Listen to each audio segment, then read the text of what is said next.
All right. Hello, everybody. This is AJ Yager with the Data Rich Show and Mr. Billy back for a second time. We are here talking about data, but more importantly, we're going to get to the title of the show later. Billy, how are you doing? Doing great. Happy to be back for part two. This time you have a little more of a full beard, by the way. Well, it's winter now. I need some insulation.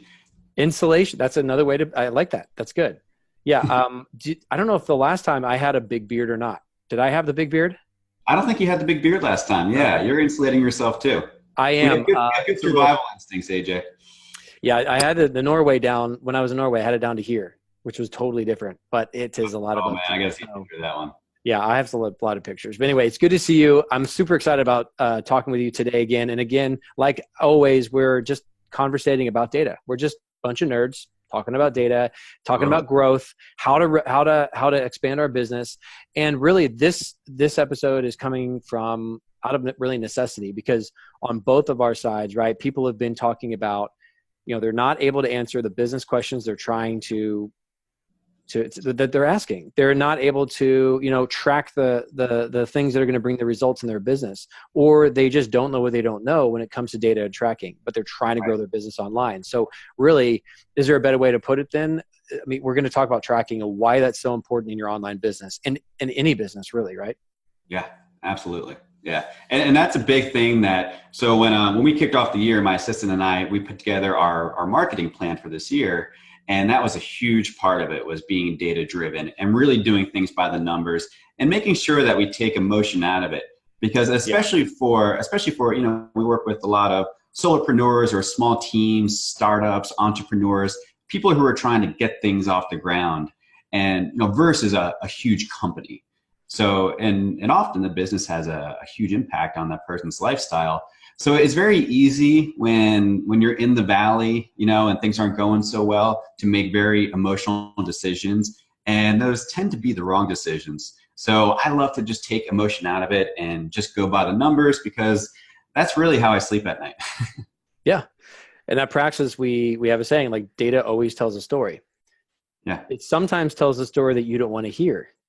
And that is the truth of it. Our number one value is transparency, and that data is going to tell that story all along the way. But unfortunately, some people just stop when it gets hard, or stop when the details really get important. And then they kind of like, oh, well, yeah, that's good enough. And then they let go of it. Whereas every single step needs to be thought out and tracked. So we're going to help shine some light on why tracking is so important. We're going to talk about some best practices. We're going to talk about UTM codes. And if you don't even know what that means, we'll get to what the definition of that is, the importance of tagging, the importance of SOPs, standard operating procedures.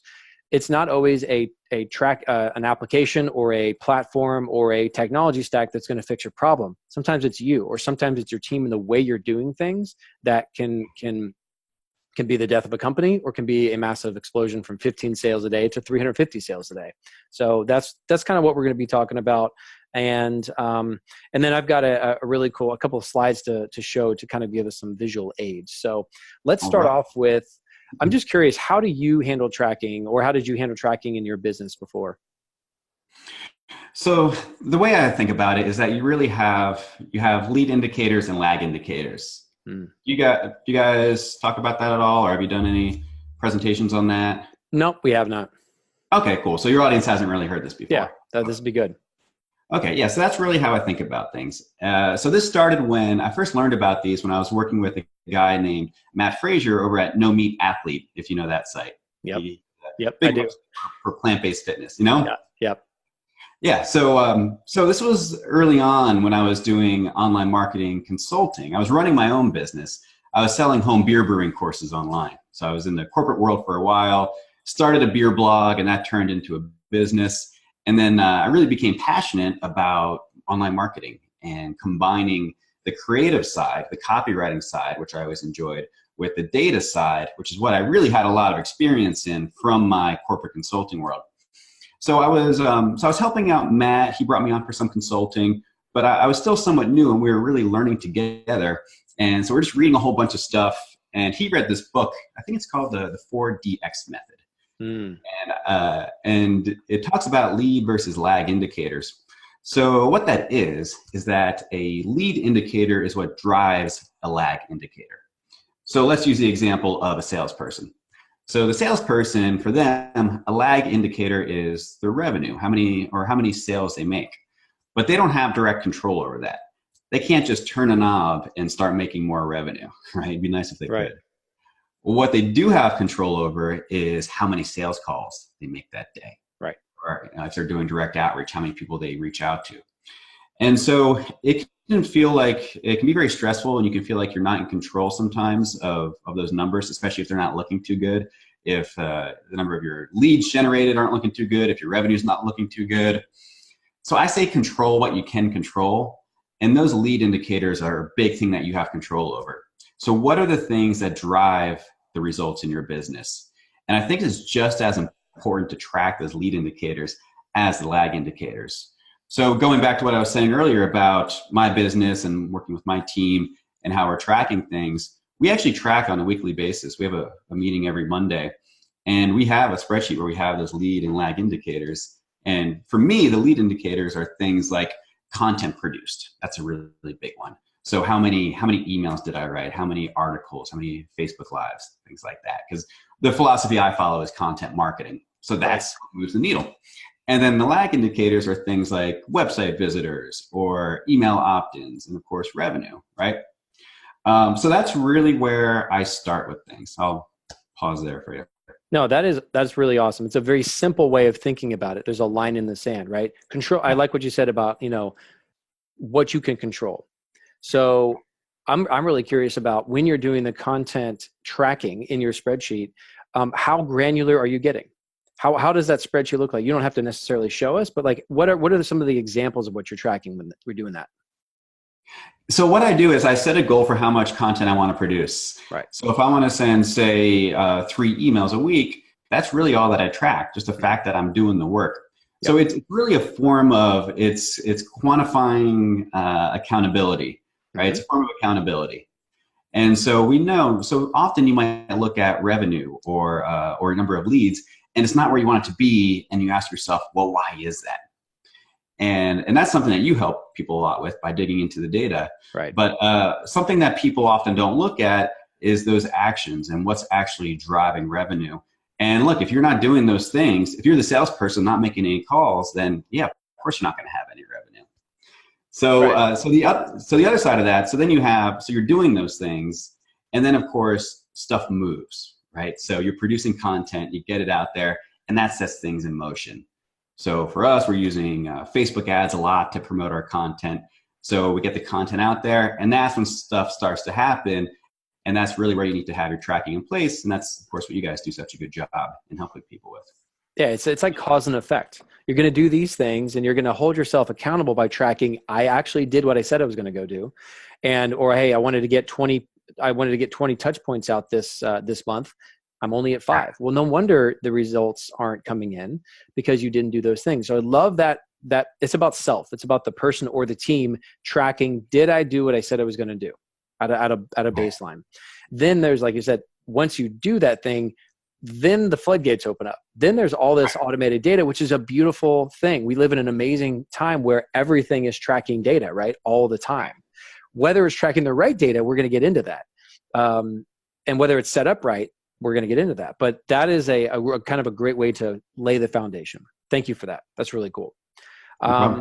So, and then some of the problems that we hear people talk about, we've been on a number of podcasts and speaking live here really recently in this Q1 of 2019. And everything comes back to that your output is only as good as your input, right? So what I mean by that is when people come to us and say, hey, we really want a dashboard to track lifetime value of a customer, then we have to say, great, well, we've done that before. That's no problem. That is an amazing metric that you need to have, especially as a young company. Retention, subscription data, all of that. Wonderful. So let's talk about what you're tracking right now. What are the technologies you're using? And most of those are going to automatically track it. But a big challenge that we hit is people say, oh, well, I'm not using UTM codes, or I'm not using, tracking links or anything. I just have Google Analytics installed. I have my Infusionsoft or my Teachable or my whatever doing the rest of it. And it's all separated and disparate. disparate meaning just none of it really talks to each other besides a few Zapiers. So let's talk about how confusing that, that cause can be or the effect can be once you start things in motion. Right. So where do you think would be a good place to start? Acquisition, right? Like client acquisition, Facebook ads, anything you're doing on the front end. Do you agree? I would even go a step before acquisition. So the approach that we take to doing Facebook ads, and I think Facebook ads are a great lens to look at this through. Sure. Because the way that we do it, we really map our ads to the buyer's journey. Mm-hmm. So the 3 stages of the buyer's journey, you have the awareness stage, the consideration stage, and the decision stage. Right. And so I think a big mistake that people make when looking at their data is that let's use the example of an ad, is that they're trying to ask too much of their ad. They don't know what the goal of the ad is. And you have to know what the goal is to know which numbers to look at. Yep. So if we're running ads just to make people aware of us, we're not really relying on that ad to make a sale. It's just like, it's really asking too much of it. So if we're running an awareness ad, and it might just be a 2-minute video, that's something pretty common that we do. It might be something like, 5 biggest mistakes in data tracking. Yep. Okay, so what is the number that we're going to look at for that? And there's usually a handful of things, but you're probably going to look at your video views. Yep. How much did we pay to get someone to watch 100% of our video? That's a really important number, right? If you're talking about a lead gen ad, then you want to look at your cost per lead. And then of course, if you're looking at if you're retargeting back to a sales page, you look at ROI, that kind of a thing. So I think it's really important to know what the goal is of the content you're putting out there, and then map that to the appropriate metric. 100%. I love that. That's exactly what we do. The word map is very important because you got to start with the end in mind, and then really track that through. Now we have a process that we call metrics mapping. I'm going to share my screen real quick. Let me know when you can see it. Let's see. That should be there. Share. Can you see it now? Nope. Oh yeah, there we go. All right. Mastery. Cool. The roadmap and data mastery. I'm going to come back to that one, but like this is a lot of times how things look, right? You've got your front end. This is kind of like your funnel, or where should I spending money, or my ads working? But you've got SEO, SMM, PPC. It's being tracked over here. You got your click-throughs, your bounces, your readers, leads, prospects, sales, loyalty, customer advocates, and your tracking probably looks like this, and it may be even worse than that, right? We want to simplify this. So what I want to take everybody back to is mapping this out. Oh, bear with me. I scrolled way too far down. Here we go. Metrics mapping. So starting from the top down, this is our process that to just piggyback on what you were talking about. No matter whether it's an ad or your marketing strategy or whatever, we start with a highest level goal. What are you trying to accomplish right now? What is that business goal or goals you're trying to accomplish? Then what are the business questions that you need to answer? What are the business questions you're asking to achieve that goal, right? So what are our conversions on our site? How do we increase conversions on our website? How do we increase qualified traffic to our site? How do we, how are the ads doing? How do we increase or lower our cost per acquisition? Then out of those business questions, we're going to identify those key metrics or KPIs that are going to help answer that business question. So at a high level, we're getting very clear. Now you can do this for a whole business or a specific campaign like you're talking about, right? It's mapping those goals to the actual KPIs. And you just listed about 3 or 4 of those, but there's a whole bunch more they can do if they're looking for sales or they're looking for opt-ins. But then after that, we take it about 4 steps further, which is where does that data live? Is it, and we're just talking about Facebook ads right now, but what about when they're clicking off the ad and they're actually going to your website? Or they're going, maybe they're just going to ClickFunnels. Maybe it's going onto a form that's going to go right into Infusionsoft. At that point, when they click and they leave that ad, that's where the wild, wild west happens. That's where we've got to have that tracking. We'll get to UTMs later, but now it's going to say, we're asking, where is that technology living? Next, we've got to validate that data. We've got to understand, was the tracking set up right? Is the tracking actually passing through the right way that it should to your bank account, right? Because there's merchant where there's the shopping cart, then there's the merchant processor, and there's a merchant processor to your bank. There's a lot of things that can happen with that data until it actually hits your numbers. And then there's QuickBooks that that, or, whatever financial software you have that brings that in as well. And sometimes that can be off. So it's all working against everybody. It sounds terrible, but it's part of the process. But there's good news at the end of the tunnel here. It is messy. It is messy, but that's why that's why we harp so much on taking a few steps back and making sure that you validate and you track and test this stuff all the way through in the beginning, before you start driving a lot of traffic, before you start spending a lot of money, before you start saying, I don't know what's going on, and start guessing. Yeah. After that, we've got applying formulas and filters. How do you want to see the data? Daily, weekly, monthly? How do you want to be seeing all of your tracking? Like when you're spending ads, Billy, how often do you look at your dashboards in Facebook when you're spending money? Well, most people check it every time they take a sip of coffee. Right. refresh, right? Yes. Right. Yeah. Daily, weekly. I mean, usually it depends. At least weekly. Yeah. Yep. At least weekly. So we apply those formulas and filters. We're talking about this ahead of time before you even start these campaigns. And last but not least, how do you want to visualize the data? So you talked about tracking and getting very specific with the goal in mind for that ad. And I just wanted to bring it out and expand it to, the whole business and what you're really trying to accomplish. So hopefully that was helpful from top to bottom. Yeah, that's really good.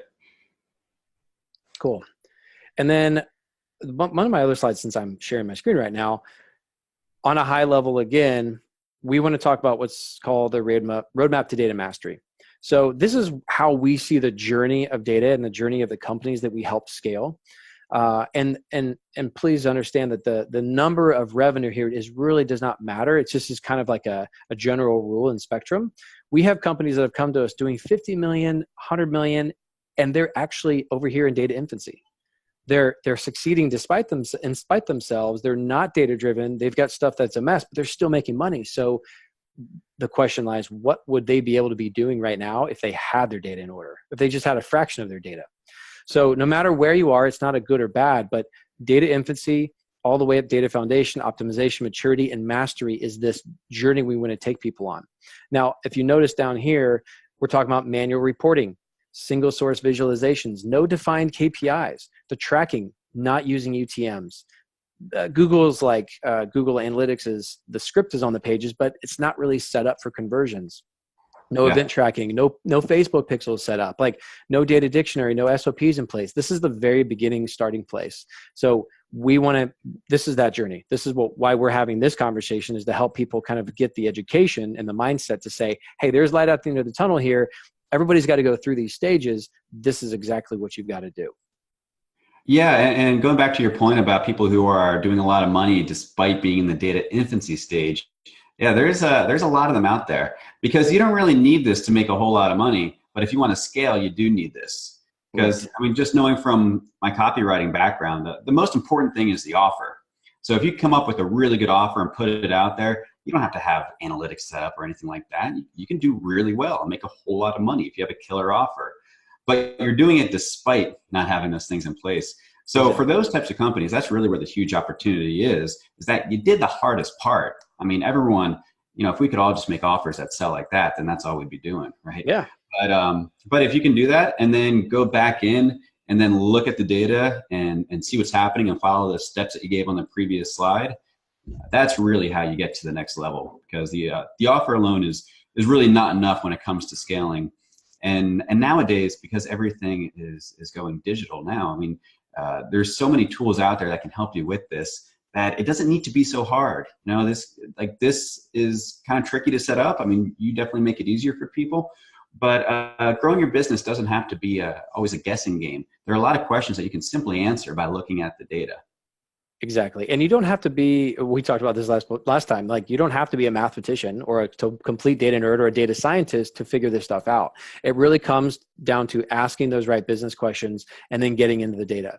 But some people are scared of Google Analytics, right? Some people are scared of like the numbers, and then they don't know if they can trust it or not. So how about we kind of jump into like maybe some best practices? Yeah, let's do it. Cool. So where should we start? I mean, there's so many different places to start. We didn't really think this one through, but UTMs is probably a really good place to start. What are UTMs then? Yeah, let's start with conversions and then back our way into that. Cool. So That what works. you're really trying to do here, so you have these key numbers in your business and conversions, that can mean there are a lot of different types of conversions. So it can be a conversion to a webinar, it can be a conversion to a lead magnet, a lot of our clients use those, conversion to a sale. Essentially what you're trying to do is you're trying to figure out with all this tracking stuff, where are those conversions coming from? And so what you want to do with Google Analytics is begin with the end in mind. It's not just something, you don't just look at it for fun. You know, maybe nerds like us do, but you want to use it as a tool to give you information to help grow your business. Yep. So that's what you want to do with your Google Analytics is first you want to get the setup correct, and we can talk a little bit about that and best practices. But the mindset you want to have is, okay, how can I use this to increase conversions? And the way that you do that is really by setting up goals. And I'm amazed by how many people have Google Analytics set up, but they're not using goal tracking. And goal tracking is really just a way to look at those conversions. And then if you do your tracking correctly using UTMs, which we'll talk about in a sec, you can feed more data into Google Analytics to give you a more accurate and a more detailed and just a richer view of what's driving those conversions and where the best conversions coming from. Yep, that's a perfect basic. Right up here on the screen while you're talking, I threw this up. Very, very simple steps, right? Google Analytics. Set up your Google Analytics account if you haven't already. Make sure you've got all the code on all the pages. But what we recommend is using Google Tag Manager to simplify this process. Because if you are using Facebook ads, or if you're using any other advertising, you're going to have all these scripts that you have to place for each one of them on your page. What that does is that overloads your web pages, makes them allows room for error, makes them slower. You don't want to have all this extra code on there. So Google Tag Manager is a free tool, just like Google Analytics, and it is like a capsule that allows you to put multiple different companies. It doesn't matter if it's Facebook, Google and Facebook, they play well together with this thing. It's like the holder, the container for all these different scripts that you can put on your website. You just go to create another account for that, share it with your team or your coder, or if you're the person in there, you just load Google Analytics in there, Facebook pixels, Yahoo pixels, et cetera, et cetera. So that's just the container, and that's the best way that we recommend people set this up on the website is using Google Tag Manager. And then finally, putting in the Facebook pixel, right? We're just talking about Facebook pixel, loading that in there. But then that's all the basics. We really believe in getting a professional, someone from our company, someone you can find on Upwork that's trusted, somebody who knows what they're doing when they can go through and set up those events, set up those goals, and set up conversion tracking the right way and test it. That's going to be the difference between big money and lost money, really. Exactly. Yeah. And a lot of people think too that once you install the pixel, the work is done. No, you really do need to customize these things. And that's why, and you really should use an expert for this or follow a tutorial. But I do things like set up filters because I want to make it easier to read too. So one of the filters, my go-to filters I always set up is the one that shows you the full domain name. So out of the box, Google Analytics, it only shows you, so if you're going to, say you're going to my website, linchpin.media/about, my about page. It's one of those fancy URLs that has .media.com instead of .com. But if you go to linchpin.media/about, then if you go into Google Analytics, oh, it's LIN. LIN.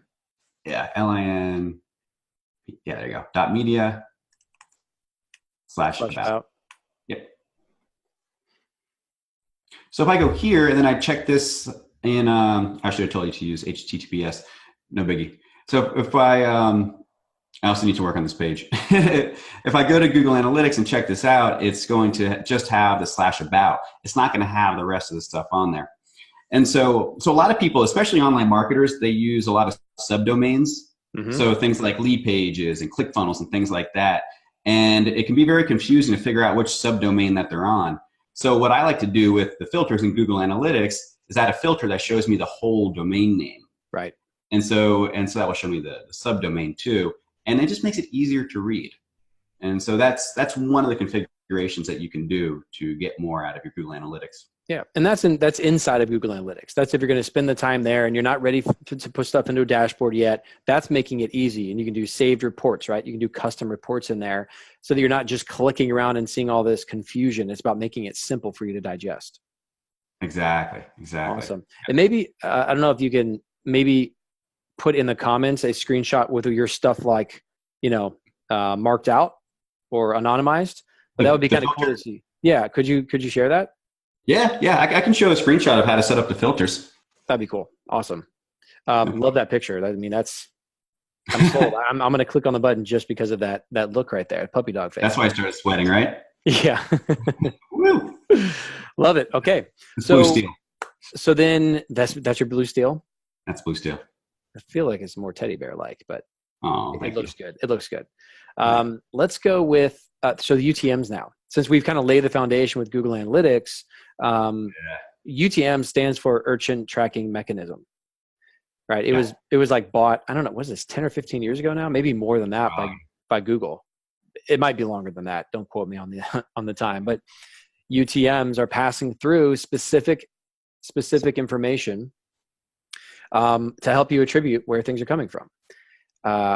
We make sure that when we're working with our clients and consulting with them, we're asking them to, hey, the more specific you are, the more that you use these specific links that have meaning in them with every email, blog post, advertising, whatever, it's going to carry that information through the journey of that customer and help us attribute where that came from.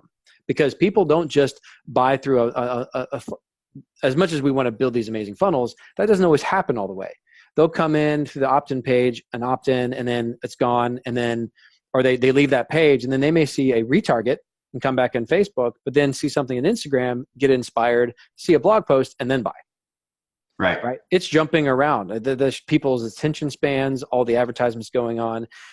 You can build a perfect funnel. They're not all necessarily going to go through it that way. So that's why. Yeah, it's funny. I was just talking to someone about that the other day with Facebook ads, because so many people buy or create these very linear sales funnels where they just daily feed these ads together. Then they're like, all right, they're going to watch video 1, and then everyone who watches that is going to, of course, watch video 2, and they're going to go to video 3, and then the landing page, and they're going to buy.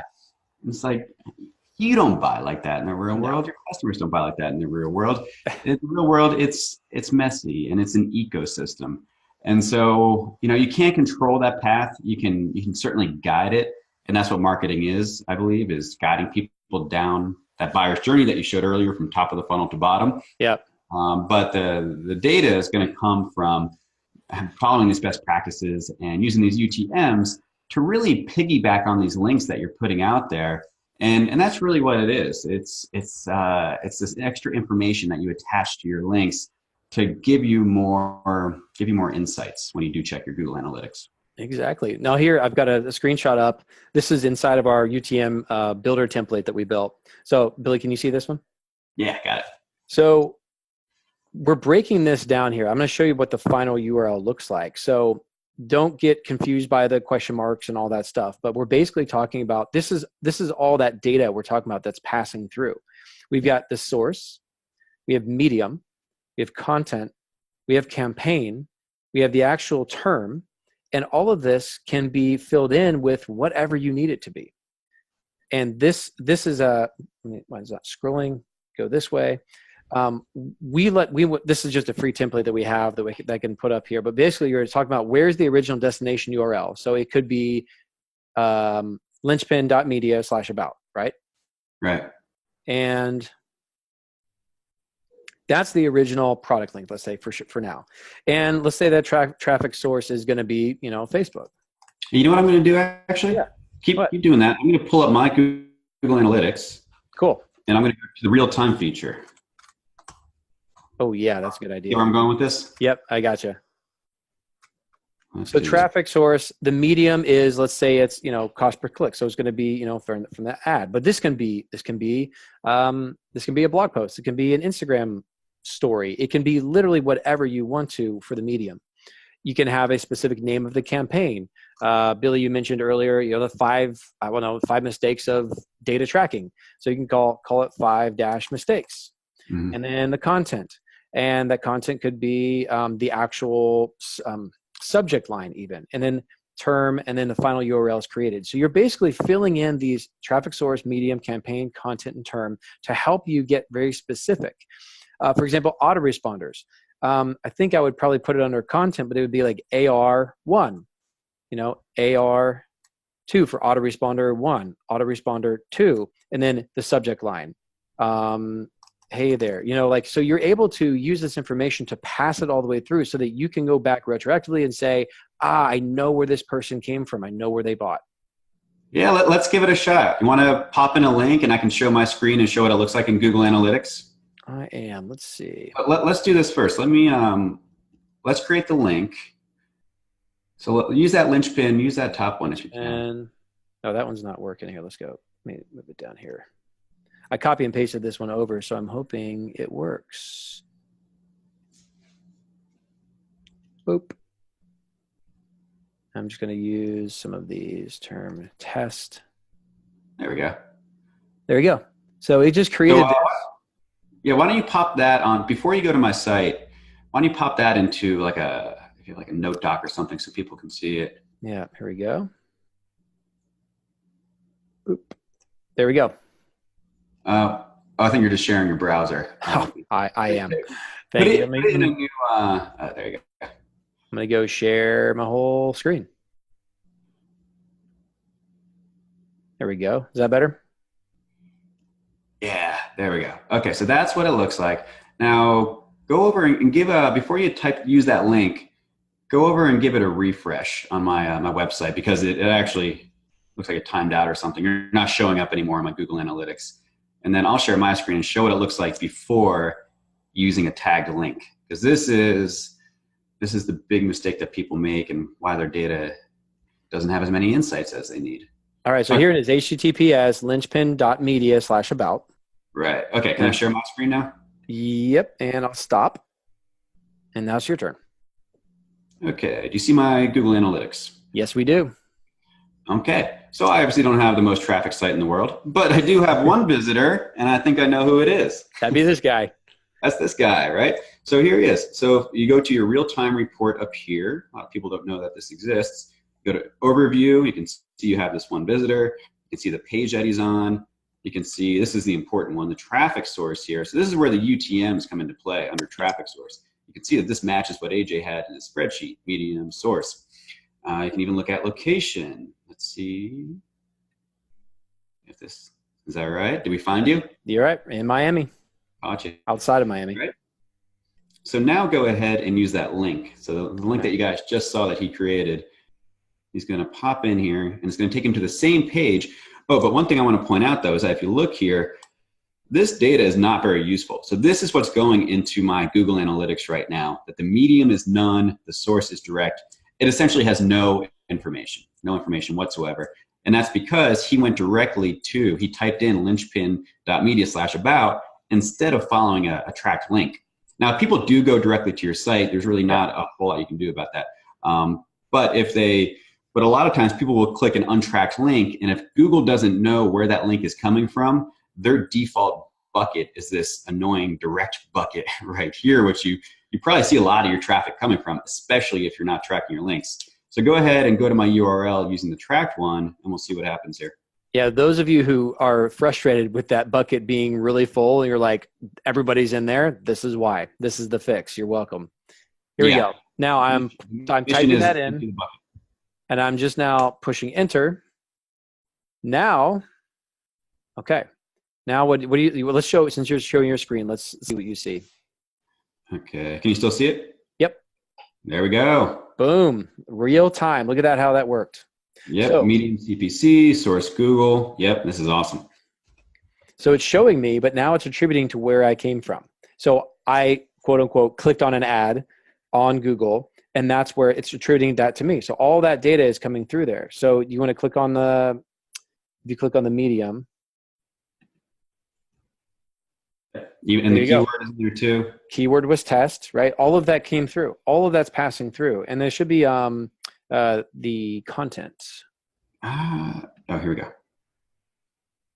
Oh, this is the content that you're looking at. I don't know if it shows the content field in this. You might have to go into the more in-depth report for that one. That's right. Yeah, you're just looking at you're in real time. That's true. So, but I'm on that page. All that stuff passed through. And let me switch to my screen now. Yeah. And I'll show them. I'll show you this. So this is what I'm seeing. So notice in my browser here, I'm at the same website. This is what you saw before. But now it's got all of this parsing all the way through with test, which we saw on his screen, the 5 mistakes, and the CPC, and there's the fact that it came from Google. So that right now, we just real time, within just a few minutes, created a UTM tag or UTM link and pushed it right to him, and he had it immediately. This is how quickly it works, and you can test it. Yeah, and so this is going to go into the report. So this is the real-time view of Google Analytics. But when you go back and you look at the historic data, it's going to look the same way. You're going to see the same fields. You would find that under acquisition, source, medium, content, and all that. So imagine if this isn't just one visitor, but thousands or hundreds of thousands of visitors. Or if you're talking about conversions, if you're talking about, say, 100 sales without the tagged link, and with the tagged link, without it, all those sales are in that direct bucket. And then with the tagged link, you have all this extra data about where the sales are coming from. I mean, just imagine the additional insights you're going to get from that. It's amazing. And I know we're starting to run out of time, but I want to show where, to take it even further, this is what's possible when you do this. So I'm resharing my screen here in one of our dashboards we built, and this is lifetime value by source. So this is in the last 6 months, because our client was using the UTMs correctly. They've got Google Analytics, I think here, Shopify, and a few other things. We're able to tell them, hey, look, this is affiliate, Google, Facebook. These are all the different channels. Instead of them all going direct, right? So direct is pretty, this is about normal, right? It should be around this size. But some people have this being their biggest one, and that means they're losing all their tracking. But here we're seeing that affiliates are actually worth, in the first 30 days, $61 compared to Yahoo, which is $25. So the reason we don't like to do averages is because averages kind of suck. They're not going to tell you the granularity you need. So you're not going to go spend, if $34 on Google compared to $25, you're not going to make money spending $35 on Yahoo. You want to kind of cut that down, right? Yeah, exactly. And what this all comes down to, so of course the important thing here is the insights, the actions that you take based on this data. Exactly. And there are a lot of different things you could do, but to just sum it up, it really comes down to doing more of what works. And to know what works, you really have to be tracking your data. So if you look at that, spend more money, spend more time, put more resources towards the things that are working for you. Because as marketers, we take our best guess at that. We do our market research, we follow best practices. But at the end of the day, it is just a guess. It's all just an experiment. And we really need to use this to guide our efforts. Well said. We're not looking for perfection. We're looking for, good enough data that really will answer that question as best as it can. And you said it. It's about tracking that. Do these small experiments. Test something. Don't spend too much money. Don't let it just keep going. But look at the data. Take the time at the end of the day or the end of the week to say, all right, I'm going to turn everything off and just look at the data yourself. Spend some time with it. It gets easier and easier the more you do it. So this has been awesome, Billy. Thank you so much. Any final last words about it? No, I would just say piggybacking on your last point there, put it into a routine. That's something that we have our clients do with the Facebook ads to really make sure that it's systemized. Because if you have to rely on yourself to say, if you're shopping for groceries and you're like, oh man, I should probably check my data when I get home. That means you're doing it wrong. So Ramit Sethi has this great saying that if it's not in the calendar, it doesn't exist. So put it in the calendar. That's ours as well. Well said. Great final words, Billy. We'll do another one next time. Thank you so much for your insight. Totally appreciate it. Have a great day, man. Have a good one. Take care.